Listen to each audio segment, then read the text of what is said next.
اور اسی قوم عاد کا ہی ایک فرد تھا شداد، بہت بڑا جو ہے نا یہ مالدار تھا۔ حضرت ہود علیہ السلام نے جب قوم کو دعوت دی ایمان کی کہ بھائی ایمان لے آؤ، اللہ تمہیں جنتیں عطا فرمائیں گے، یہ تو فانی جہان ہے، فانی دنیا ہے، اور جنت کی ہمیشہ کی نعمتیں ہیں، وہاں شہد کی نہریں، وہاں جو ہے نا دودھ کی نہریں، اور شراباً طہورا کی نہریں، وہاں اللہ نے پاک بیویاں اللہ نے رکھی ہیں، اور سونے چاندی کے اللہ نے محلات بنائے ہیں۔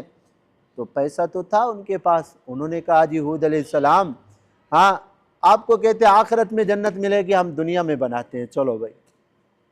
اس شداد ظالم نے اپنی ایک جنت کے نام سے ایک تعمیرات، ایک محل بہت بڑا بنایا، اور اس کو بنانے میں 300 سال لگ گئے۔ کتنی سال لگ گئے؟ 300 سال لگ گئے اس کو بنانے میں، اور سونے چاندی کے وہاں تعمیرات بنائیں اس نے، نہریں بنائیں، اور شراب کی نہریں چل رہی ہیں وہاں، دودھ، اور وہاں صاف شفاف پانی کی نہریں، وہاں فوارے، اور وہاں محلات، ساری چیزیں وہاں بنائیں۔ تو اب 300 سال جب ہو گئے، مکمل ہو گیا، لوگوں نے بتا دیا کہ جناب اب آپ کی جنت تیار ہے، اس نے کہا چلو جی ہم سیر کرتے ہیں اپنی جنت کو دیکھ۔ اب گیا جب اپنی جنت دیکھنے کے لیے، قوم عاد کا ہی آدمی تھا، حضرت ہود علیہ السلام کی قوم کا آدمی تھا۔ ابھی جنت کے دروازے، اس کی اپنی مصنوعی جنت کے دروازے پر ہی تھا، حضرت اسرائیل علیہ السلام کو اللہ تعالیٰ نے فرمایا اس کی روح قبض کر، اور وہاں پر اس کی روح قبض ہو گئی، اور اللہ تعالیٰ نے اس کی جنت کو بھی زمین بوز کر دیا اور غرق کر دیا اس کو۔ بعض کتابوں میں یہ بات لکھی ہے، اللہ تعالیٰ نے حضرت اسرائیل علیہ السلام سے فرمایا اسرائیل کسی کی روح قبض کرتے ہوئے تمہیں کسی کے اوپر ترس آیا ہے؟ انہوں نے کہا اللہ 2 آدمی پہ ترس آیا ہے۔ فرمایا کس آدمی پہ تمہیں ترس آیا ہے؟ اس نے کہا کہ اللہ ایک تو اس آدمی پہ مجھے ترس آیا تھا، اس بچے پہ، کہ کشتی میں لوگ جا رہے تھے تو تیری طرف سے حکم آیا کہ بھائی طوفان آئے، تو سمندر میں طوفان آیا، کشتی ٹوٹ گئی، اور ایک بچہ، ایک ماں اس کی بچی تھی، وہ ایک تختے کے اوپر بیٹھے تھے، باقی سارے لوگ مر گئے، ایک تختے کے اوپر ایک ماں اس کا بچہ تھا۔ تو اب اللہ تو نے حکم دیا کہ اس کی ماں کی بھی روح قبض کر لے۔ اب میرے دل میں ترس آیا کہ ماں کی روح قبض کروں، اور یہ جنگل اور یہ پہاڑ اور یہ جو ہے نا دریا ہے، اور یہ جو بچہ ہے اس کا کیا بنے گا؟ چلو اللہ تعالیٰ اس بچے کو پہنچنے دیتے کنارے تک، پھر حکم ہوتا کہ چلو بھی کنارہ لگ گیا، بچہ کنارے پہ اتر گیا، پھر اس کی ماں کی روح کو قبض کروں تو چلو ٹھیک ہے۔ لیکن بیچ دریا میں اللہ نے فرما دیا کہ جی روح قبض کرو اس کی ماں کی، تو اللہ تیرا حکم تھا، لیکن مجھے اس بچے پہ بڑا ترس آیا، اور ایک تو اس پہ آیا، ایک اس ظالم شداد پہ مجھے ترس آیا جس نے 300 سال تک اپنی جو ہے نا جنت بنائی، اور ایک نظر دیکھ بھی نہ سکا، صرف دروازے تک پہنچا تو آپ نے حکم دیا اس کی روح قبض کر لو۔ مجھے ترس آیا کہ اس ظالم نے بنائی تھی، چلو ایک نظر دیکھ تو لیتا، حسرت تو نہ رہتی۔ ہاں اللہ تعالیٰ نے فرمایا اسرائیل جانتے ہو وہ جو بچہ جس کی ماں کی روح تم نے قبض کی تھی، جانتے ہو وہ کون ہے؟ میں نے کہا اللہ میں تو نہیں جانتا۔ اللہ تعالیٰ نے فرمایا یہ شداد وہی بچہ تھا، شداد وہی بچہ تھا جس کی ماں کو جو ہے نا اس کی روح کو قبض کر لیا، اور میں نے شداد کو جو ہے نا اس تختے کے اوپر بٹھا کر کنارے پہنچایا، اور پھر ایک ہرنی آتی اس کو دودھ پلاتی، اور یہ اس طرح بڑا ہوا، اور اس کو میں نے مال و دولت دی، بجائے اس کے کہ میرا کیا بنتا، فرما بردار بنتا، اطاعت فرما برداری کرتا، میں نے اس کو دنیا کا مال و دولت بھی دیا تھا، بجائے اس کے کہ میرا فرما بردار بنتا، یہ الٹا جو ہے نا خبیث میرے مقابلے میں آیا، اور میری جنت کے مقابلے میں اپنی مصنوعی جنت بنانے لگ گیا، اسی میں لگ گیا۔ یہ شداد وہی بچہ تھا۔ تو بہرحال حضرت ہود علیہ السلام نے قوم کو سمجھایا، اور یہ واقعات انبیاء کی قوموں کے ہمارے لیے بھی بڑی عبرت ہوتے ہیں۔